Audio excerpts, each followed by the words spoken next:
ঢাকা বিশ্ববিদ্যালয় ও ৭ কলেজের শিক্ষার্থীদের মধ্যে রাতভর চলেছে ধাওয়া পাল্টা ধাওয়া।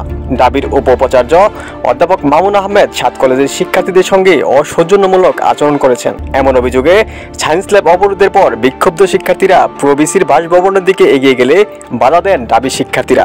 এ সময় মুখোমুখি অবস্থান নেওয়াকে কেন্দ্র করে রোববার দিবাগত রাত ১১টা থেকে ভোর ৩টা পর্যন্ত চলে এই ধাওয়া পাল্টা ধাওয়া। অবশ্যই একজন শিক্ষক সেই ম্যান্ডেটে আমাদের সাথে আচরণ করতে হবে, যেই ম্যান্ডেটে একজন শিক্ষকের কথা বলা উচিত। বাট উনি এমনভাবে আমাদের সাথে কথা বললো, মনে হলো আমি দ্বিতীয় শেখ হাসিনাকে দেখতেছি। শিক্ষার্থীদের অভিযোগ, ৭ কলেজের সমস্যা নিয়ে ডাবির প্রবিসির কাছে গেলে তিনি অশোভন আচরণ করে রুম থেকে বের করে দেন। এমন ঘটনা খুবই নিন্দনীয়। এজন্য ঢাকা বিশ্ববিদ্যালয়ের প্রবিসিকে প্রকাশ্যে শিক্ষার্থীদের কাছে ক্ষমা চাইতে হবে।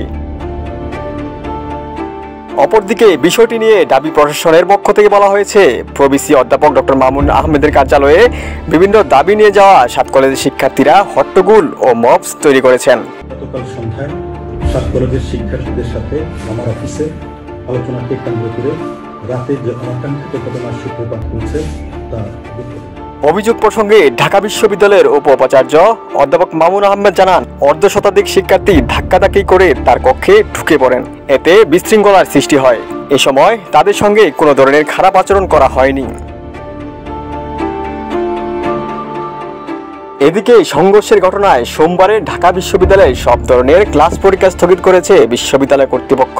নীলক্ষেত মোড়ে পরিস্থিতি নিয়ন্ত্রণে রাখতে অতিরিক্ত পুলিশ মোতায়েন করা হয়েছে। শিক্ষিত মানুষ আমাদের মানায় হলো পড়ার টেবিলে, আমরা পড়ার টেবিলে ফিরতে চাই, এখানে রাজপথে না। অপরদিকে সংবাদ সম্মেলন করে প্রবিসি ডক্টর মামুন আহমেদকে পদত্যাগ করতে ৪ ঘন্টা সময় বেঁধে দিয়েছে ৭ কলেজের শিক্ষার্থীরা। একই সঙ্গে হামলার সঙ্গে জড়িত পুলিশ সদস্যদেরও বিচারের দাবি জানিয়েছেন তারা। প্রবিসি মামুন আহমেদকে পদত্যাগ করতে হবে। শিক্ষার্থীদের আলটিমেটামের পর অবশেষে ২০২৪-২৫ সেশন থেকেই ঢাকা বিশ্ববিদ্যালয়ের অধিভুক্ত থাকছে না সরকারি ৭ কলেজ। আজ দুপুরে অধ্যক্ষদের সঙ্গে বিশ্ববিদ্যালয় উপাচার্যের বৈঠকে এই সিদ্ধান্ত নেওয়া হয়। একই সঙ্গে বন্ধ করা হয়েছে ৭ কলেজের ভর্তি কার্যক্রম। ওমর ফারুক, ঢাকা প্রকাশ।